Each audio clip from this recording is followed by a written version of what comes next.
Olá, meus amiguinhos, meus alunos, terceiro ano, segunda unidade, estamos chegando aí na última aula da unidade 2, né? Vão dar seguimento aí na terceira unidade, professora Tábida, professor Jefferson. Eu, professor Silvio, estou aqui com vocês, passamos aí bastante tempo, né? Ainda tem aula de hoje, tá? Ainda tem aula de agora.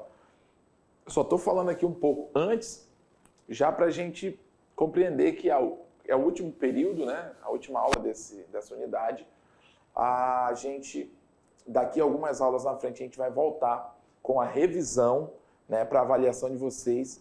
Espero que vocês tenham conseguido compreender esse assunto de uma forma mais leve, né? Não sei se vocês perceberam, eu gosto de dar umas explicações de uma forma um pouco mais simplória, né? Eu trago, às vezes, para a nossa realidade, determinados assuntos técnicos que podem facilitar você a se identificar e, de repente, assimilar melhor um determinado assunto, tá bom? Mas se liga ainda que hoje, né, agora, tem ainda essa aula 34 da unidade 2.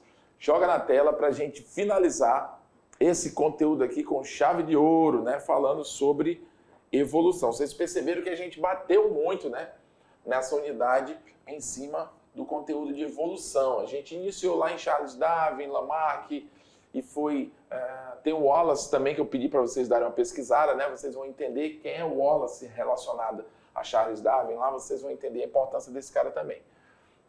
Falamos sobre a questão de espécies, formação de espécies, adaptações, formas de adaptações, né? Formas de evoluções, enfim. A gente deu uma destrinchada legal nesse assunto.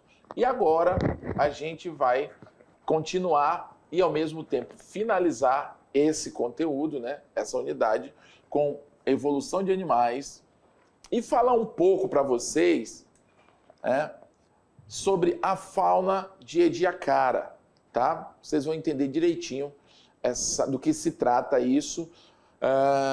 O Enem, ele pode sim citar esses assuntos, assim como ele pode também não citar. Mas a gente estuda isso, é bom a gente... Não é um assunto extenso esse negócio de fauna de Ediacara, é um assunto assim que a gente fala de uma forma bem tranquila, tá? Mas de repente, para você não ser pego de surpresa aí no Enem da vida, você vai saber mais algumas coisas. Então, evolução de animais, né? Todo mundo sabe, não é surpresa para ninguém, que o processo evolutivo é um processo pelo qual a vida passa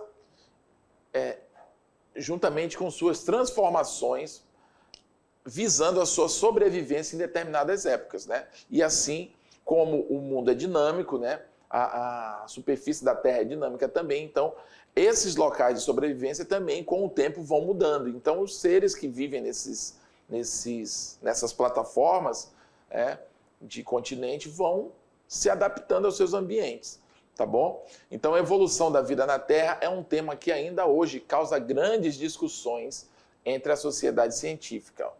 Muitas são as teorias que tentam explicar como a vida surgiu e evoluiu ao longo de milhões de anos, né? As primeiras formas de vida do planeta foram os procariontes, depois vieram os eucariontes, tá bom? Então, pessoal, ó, aqui já abre aqui uma discussão para nós. Quando nós falamos que as primeiras formas de vida foram quem? Foram os procariontes, né? A gente está falando aí dos seres primitivos, daqueles seres unicelulares, né? As bactérias primitivas que, não por terem um organismo muito simples, né, mas por terem desenvolvido certas características que permitiram até mesmo a vida, né, no nosso planeta, com relação à vida fora da água, né? Vale lembrar que a vida surgiu na água, né? As teorias aceitas indicam isso. Esses seres evoluíram para bactérias mais aprimoradas, né? Essas bactérias, por exemplo, eu só estou falando isso para você entender, porque pelo fato de serem seres procariontes, seres primitivos, você pode pensar assim que eles foram meros componentes ali que apareceram no planeta e não deu muita coisa. Não, com certeza, pessoal. Eles eram primitivos, mas isso não torna eles menos importantes. Os seres procariontes, para você ter ideia, eles começaram a se desenvolver em colônias que eram capazes de realizar fotossíntese. Então, quando a gente fala em fotossíntese, você já associa, por exemplo, a um determinado elemento que é essencial para você estar aqui hoje. Qual que é? Não só você, mas outros seres vivos, a grande maioria dos seres vivos. Qual é? O oxigênio, entendeu? Então, as bactérias viviam no ambiente aquático. Com o passar dos anos, esse ambiente aquático, devido às intempéries do planeta, foi adquirindo uma determinada configuração química, né? E existiam bactérias que tiveram necessidade de realizar alguns processos para produzir o seu alimento, né? Que a gente sabe que as bactérias, a fotossíntese é o quê? Ela é um processo pelo qual o ser fotossintetizante prepara a glicose para poder transformar aquilo em energia. Só que esse processo ele gera um resultado, digamos assim, né? Ele gera como é que diz? Ele tem meu Deus, eu esqueci a palavra. Assim. Quando tem algum tipo de sobra do processo, que um deles é o oxigênio. E o oxigênio é de extrema importância para a nossa existência. Entendeu? E isso já vai facilitar a existência de quem? Dos eucariontes. Nós, seres eucariontes, nós realizamos fotossíntese? Não. No caso, os vegetais, sim, né? Mas a grande parte, sem seus vegetais, precisam desse oxigênio. Ok? Nós só temos como seres autotróficos os vegetais e as bactérias, né, que são fotossintetizantes. Algumas bactérias fotossintetizantes e alguns fungos também. Tá bom? O que eu estou querendo dizer é para você entender a importância do passo a passo que aconteceu no planeta, né? Os procariontes surgiram primitivos, porém foram evoluindo, foram agregando necessidades de produzir seus alimentos, né? De produzir suas energias, passaram a fazer fotossíntese. Essa fotossíntese, olha que interessante, foi o quê? Foi suprindo não só o ambiente aquático, mas também foi suprindo o planeta de oxigênio, o que permitiu a evolução para os seres eucariontes aparecerem na situação. Dentro da água também apareceram já os primeiros vegetais, né, que realizavam a fotossíntese. Mas depois, fora da água, começaram a também poder sobreviver seres que retiravam oxigênio do ambiente, e não do ambiente que eu digo do ar, né, da atmosfera, e não do ambiente aquático. Isso já exige outro tipo de respiração. Seres que respiram na água respiram de uma forma, né? Eles assimilam oxigênio de uma forma, como, por exemplo, a respiração branquial. Os seres que respiram fora da água, que assimilam oxigênio fora da água, já são uma respiração diferente, já executam a respiração pulmonar. Então você consegue entender como, mesmo sendo vindo lá do primitivo, várias diferenças importantes vieram acontecendo de acordo com as mudanças da configuração química da atmosfera e da água, onde essas bactérias se encontravam. E por determinadas necessidades, esses seres foram se evoluindo em outros, né, as plantas.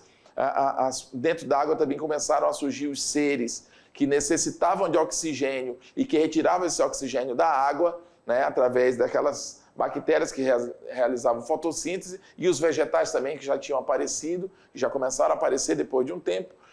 Alguns animais tiveram necessidade, né, até mesmo os vegetais, começaram a sair do ambiente aquático, de fato, não estando dentro da água, mesmo permanecendo ali perto do ambiente aquático, mas já conseguiam viver fora do ambiente aquático. Quanto aos animais, alguns animais também já começaram a sentir necessidade de sair do ambiente aquático, vão desenvolvendo outros tipos de respiração, outros tipos de mecanismo, e assim a adaptação vai acontecendo e vai se aprimorando aí, né, a evolução dos seres vivos, tá bom? Então vamos lá, voltando para a tela, tempos depois surgiram, né, os vermes achatados e criaturas invertebradas. Tempos depois de quê? Depois de surgirem aí as primeiras bactérias, digamos assim, né, os primeiros procariontes, surgiram ali os eucariontes, que são criaturas invertebradas e vermes achatados, como os trilobitas, que é esse animal aqui, que viveu há muito tempo atrás, e ele tinha umas placas, é como se fossem umas plaquinhas, né, umas placas ósseas em cima dele, que lembram, acho que você vai conseguir entender o que eu estou falando. Você lembra de um peixe chamado tamoatá, né? E também o bodó, não sei se é a mesma coisa, mas enfim. Ele tem ali algumas carapaçazinhas, né, que protegem ele. E a parte de baixo é da onde ele tirava ali os seus alimentos. É como uma espécie de varredura no chão que ele ficava fazendo. Para quê? Para tirar os alimentos de pequenos invertebrados também, de outros pequenos invertebrados que estavam por ali. E dessa forma a vida foi se adaptando ao ambiente aquático, primeiramente, tá bom? De pequenos seres chamados conodontes surgiram os peixes, né? Então os conodontes eram esses primeiros seres aquáticos que foram se desenvolvendo não para o lado do vegetal, foram se desenvolvendo para o lado animal, né? Como os invertebrados que a gente acabou de falar, o trilobita, enfim. Alguns, né, os chamados conodontes, surgiram, a partir deles surgiram os peixes, e que por alguma razão desconhecida, olha aqui, talvez em busca de alimento ou para fugir de predadores, começaram a sair para a terra firme. Olha que interessante, pessoal. E deram origem aos anfíbios, né? Quem são os anfíbios, pessoal? Sapos, rãs, pererecas e as salamandras, né? Ali aquelas osguinhas que a gente vê, né?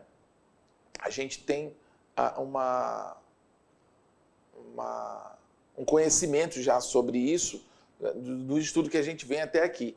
Mas olha que interessante, a partir do momento em que eles tentam, por causa de alguma coisa, né, fatores desconhecidos, eles tentam fugir de predadores, né, para fugir de alimento, para busca de alimentos ou fugir de predadores, eles começam a sair para a terra firme. Quando eles saem para a terra firme, o processo, por exemplo, de respiração muda.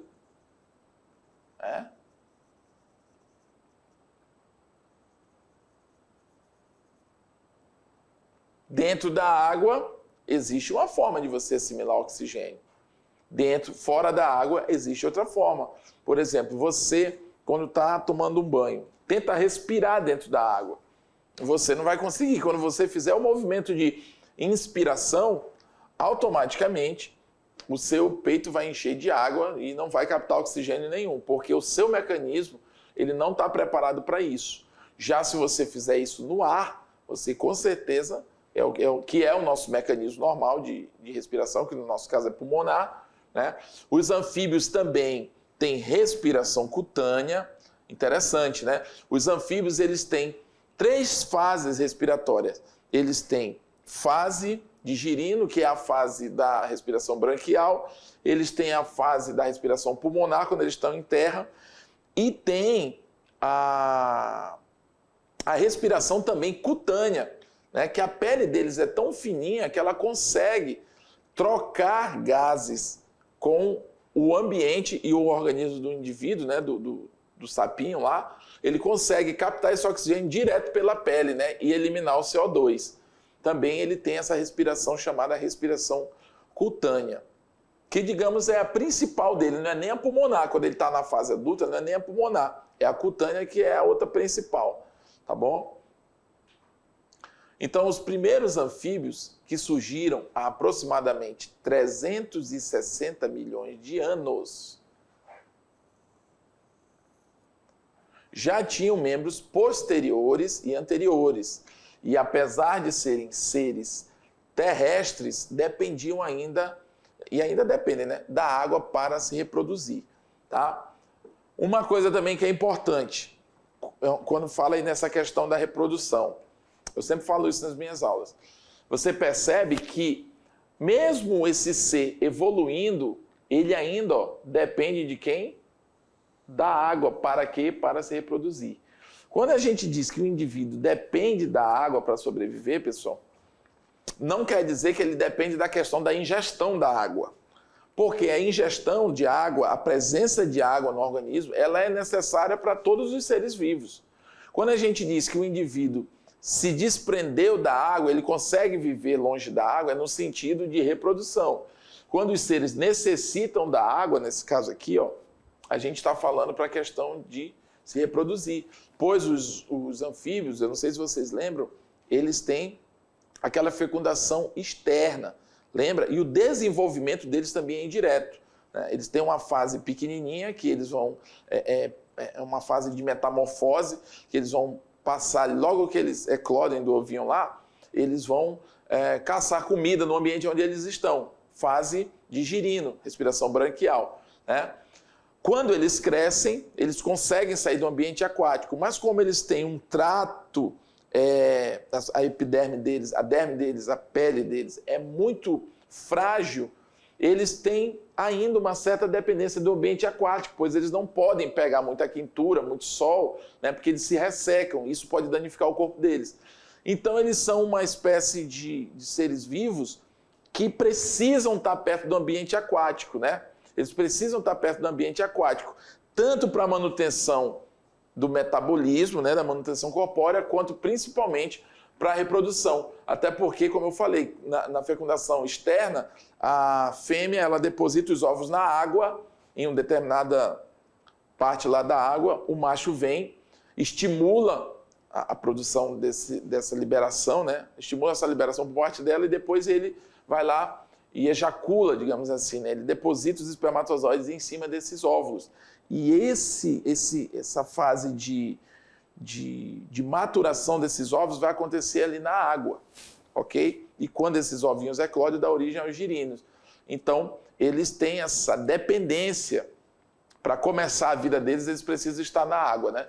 Mas, como nós vimos aqui, ó, existem, né, um fóssil aí que já tinha membros posteriores e anteriores, apesar de serem terrestres, dependiam o quê? Da água para se reproduzir. O que seriam seres anfíbios? Seres que têm essa capacidade de viver no ambiente terrestre e viver no ambiente aquático também. Tá bom? Então aqui, pode jogar na tela. Então aqui a gente tem um exemplo, né? Relembrando outra aula nossa aí, é um fóssil de um anfíbio mais primitivo. Tá? Acredita-se que os primeiros répteis tenham evoluído de anfíbios primitivos. Olha que interessante, né? Já passando dos anfíbios para os répteis. Você percebe aí, pessoal, que é uma espécie de fila, né? Olha aqui, é uma espécie de fila. Os seres evoluem. Quando chega num determinado ponto da evolução, aqueles seres não conseguem mais, é como se não conseguem mais desenvolver novas características, mas um determinado grupo, é como se um determinado grupo se desprendesse dele e continuasse tentando e obtendo êxito. Só que com essa questão de adaptação, lembra que eu falei dos fatores externos também que estão envolvidos, a própria capacidade genética daquele indivíduo, daquele grupo específico, dentro de um grupo maior, ele pode ser diferenciado e ele continua se transformando evolutivamente. E nesse contexto, né, acredita-se que os primeiros répteis tenham evoluído a partir dos anfíbios primitivos, aqueles que conseguiam sair da água. Olha que interessante, eles conseguiam sair da água, mas precisavam voltar. Eles estavam presos ali à água pela questão da reprodução, né? Já os répteis, eles vêm há mais de 250 milhões de anos, ó, e eles existiam desde pequenas espécies até algumas gigantescas, como certos dinossauros, né? Ou seja, os répteis, eles vieram evoluindo dos anfíbios, né? Acredita-se que eles evoluíram de um determinado grupo de anfíbios primitivos e eles vieram desenvolvendo suas características até um certo ponto que ele virou topo de cadeia, pessoal. O que é topo de cadeia? Tipo assim, não existia um predador para o dinossauro, né? Para os répteis. Então ele tomava conta. Aí, num ponto desse, né, em situações como essa, isso eu te pergunto, isso é um momento em que a evolução está fluindo com todas as suas forças ou é um momento em que a evolução está parada em termos de biodiversidade, evolução da biodiversidade? Raciocinem comigo. Seres primitivos, né, procariontes, evoluíram ali para vegetais, para células, para seres fotossintetizantes. Beleza. Deu uma evoluída, a vida ali na água ainda. Alguns desses seres da água, né, evoluíram para os vermes, achatados, enfim, em animais como os trilobitas. Legal? Outros animais, como os conodontes, acabaram dando origem a alguns peixes. Tudo isso na água. Alguns peixes, né, por algum motivo, começaram... Tá vendo como cada um vem trazendo uma novidade, né?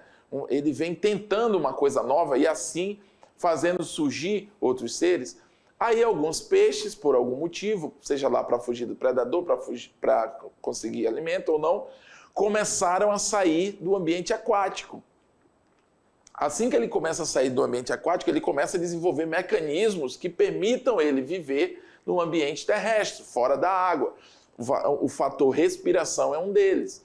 No caso, é quando surgem os primeiros anfíbios, aqueles seres que são da água, mas que conseguem, né, se originam na água, mas que conseguem viver parte da sua vida no ambiente terrestre, fora da água.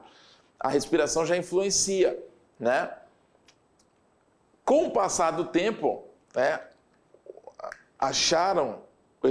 acredita-se que foi achado um anfíbio primitivo, e a partir desse anfíbio, né, primitivo, que vem na contagem aí dessa história, acredita-se que surgiram os primeiros répteis. E olha que interessante, evolutivamente falando, pessoal, os répteis, eles são um divisor de águas no planeta, na vida, na biodiversidade, né? na existência dos seres vivos. Ele foi um divisor de águas. Por quê? Porque os répteis, presta atenção, eles são os seres que desenvolveram uma tecnologia evolutiva, vou dizer assim, que permitiu com que os seres passassem a se desenvolver longe da água. Ou seja, não que eles não necessitassem mais da água para sobreviver. É aquilo que eu falei ainda há pouco. A gente está falando de reprodução. Porque consumo de água todos vão precisar sempre, tá? Mas o fato dele ter desenvolvido uma apomorfia, lembra? Apomorfia, que é uma novidade evolutiva, esse primórdio aí do que viria a ser permitido com outros animais, ele traz isso e se desvencilha da água. Ele começa a poder viver longe da água, até mesmo se reproduzir. Que é o quê? Qual é a evolução trazida pelos répteis? O ovo, pessoal. Olha que interessante, os répteis vêm com essa novidade, conseguem botar ovos. Dentro desse ovo existe como se fosse uma espécie de lago particular. Lembra que tudo precisava da água para se reproduzir, até os anfíbios, né? Até no grupo de anfíbios precisava necessariamente da água. Agora não. Da água que eu digo do ambiente aquático. Agora não.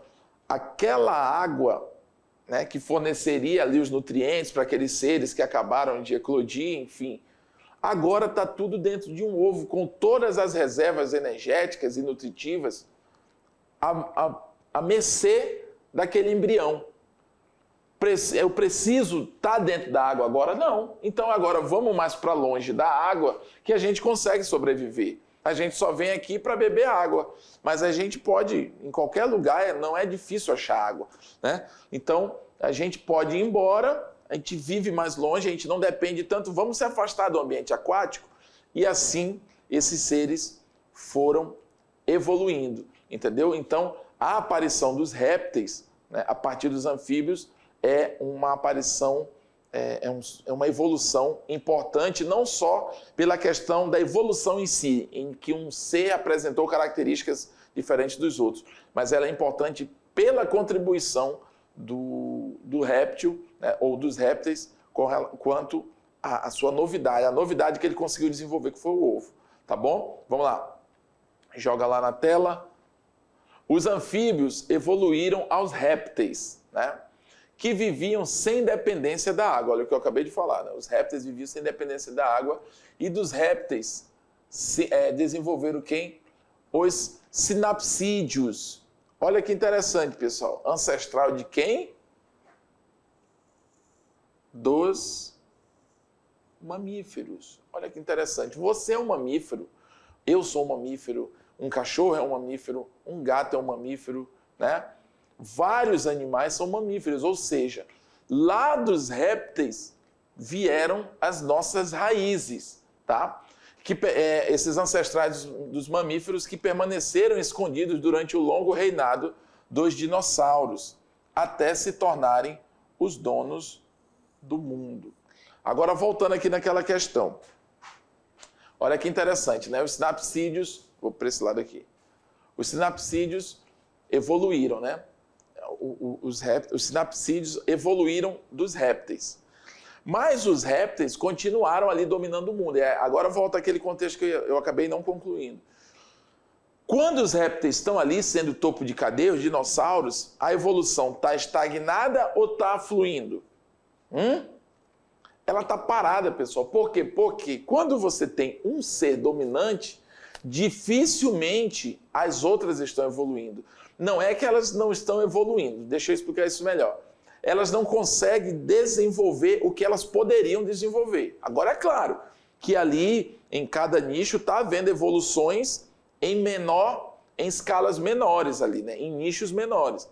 Mas, como é que um mamífero vai se desenvolver com um dinossauro matando tudo que tem pela frente? Como que eu vou conseguir fluir? Como é que a minha carga genética vai conseguir desenvolver, criar mais características? Porque tudo que tem no mundo, na face da Terra, era passível de ser vítima de um dinossauro, né?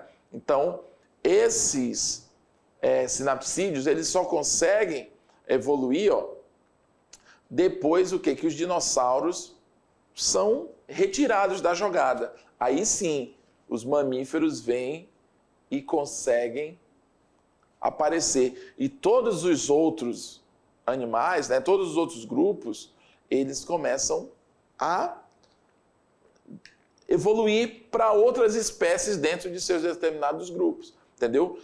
Não tem, a concorrência agora ficou mais justa, digamos assim, tá? Então vamos lá.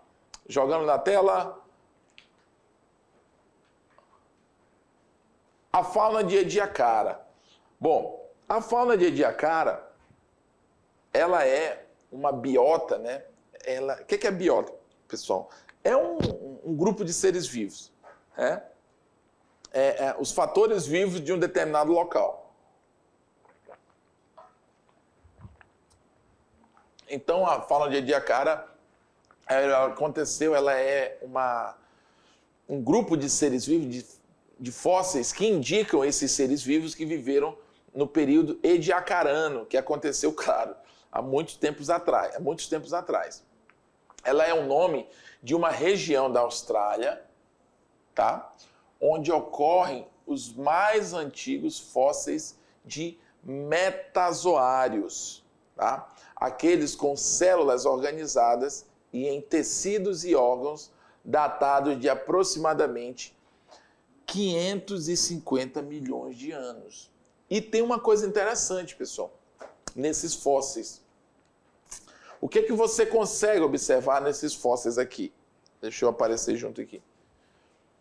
Esses fósseis, eles parecem ser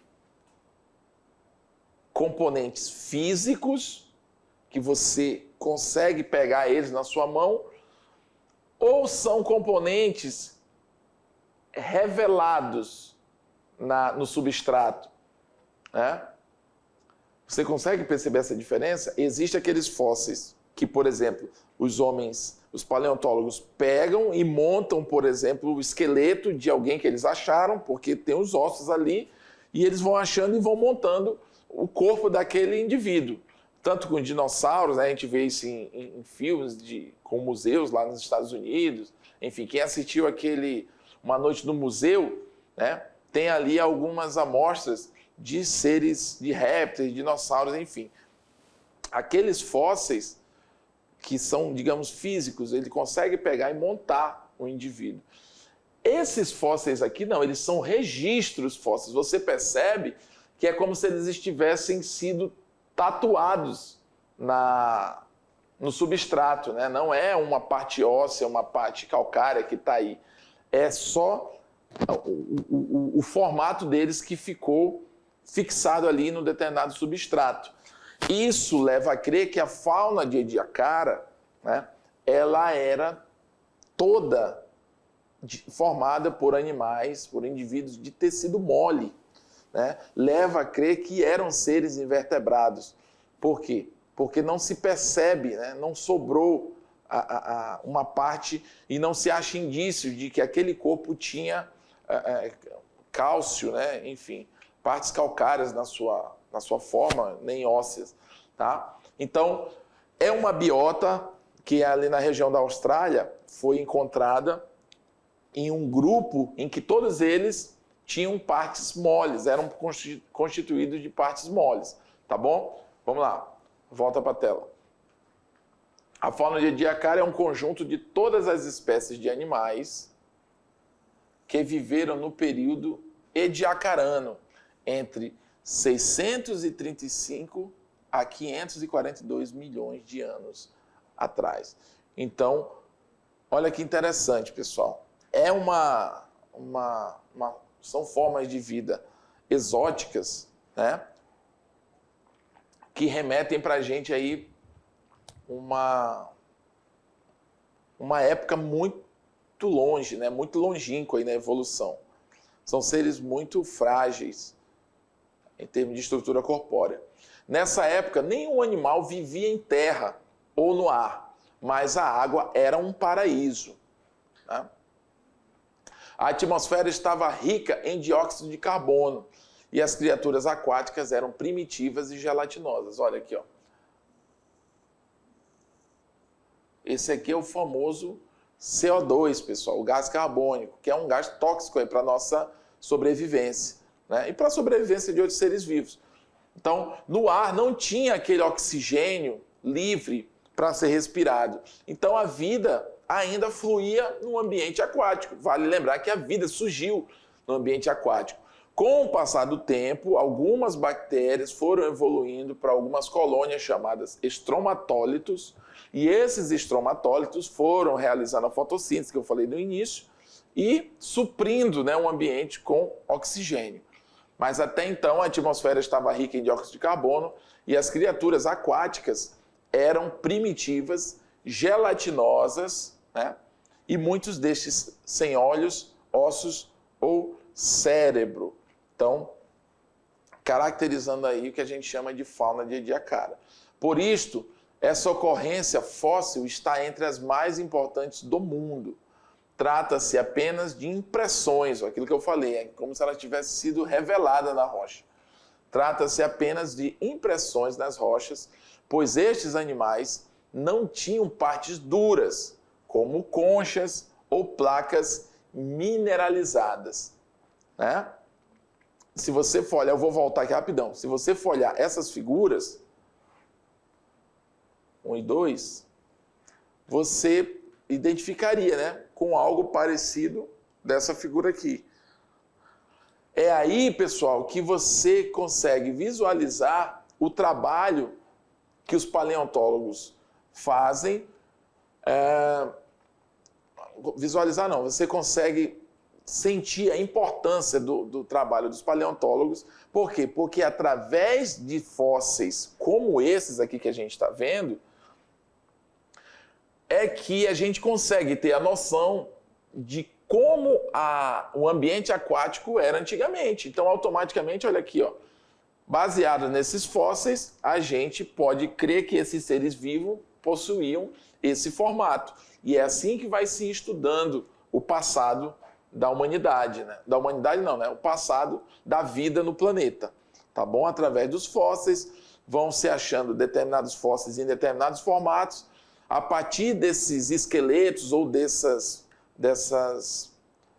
registros aí em substratos, vai se fazendo como seria o corpo vivo desses animais, né? Ou desses seres vivos. Então, e assim vai se chegando nas conclusões. O estudo da morfologia é o formato, tá, pessoal? O estudo da morfologia é bastante difícil e mesmo nos tempos atuais, os paleontólogos não conseguem determinar as afinidades biológicas de alguns desses fósseis, né? Ou seja, conseguiu-se achar os fósseis, mas não conseguem determinar as afinidades biológicas de alguns desses fósseis, devido às vezes, por exemplo, não tem uma placa óssea, não tem um mineral indicando, né, qual tipo de ambiente era aquele, ou entre um e outro, eles não apresentam semelhanças que deviam apresentar, então não tem como correlacionar esses indivíduos muitas vezes e dizer se eles são da mesma família ou não. Esses fósseis são encontrados em rochas formadas por ambiente marinho, preservados sob arenito, relacionados a eventos catastróficos como tempestades e precipitação de cinzas vulcânicas. Tá? Geralmente a fossilização, pessoal, desse material, ela acontece quando um evento muito abrupto acontece e eles são rapidamente ali esmagados, né? Ou seja, são guardados em meio a outros destroços e eles ficam ali para sempre, né? Quando aconteceu. Então,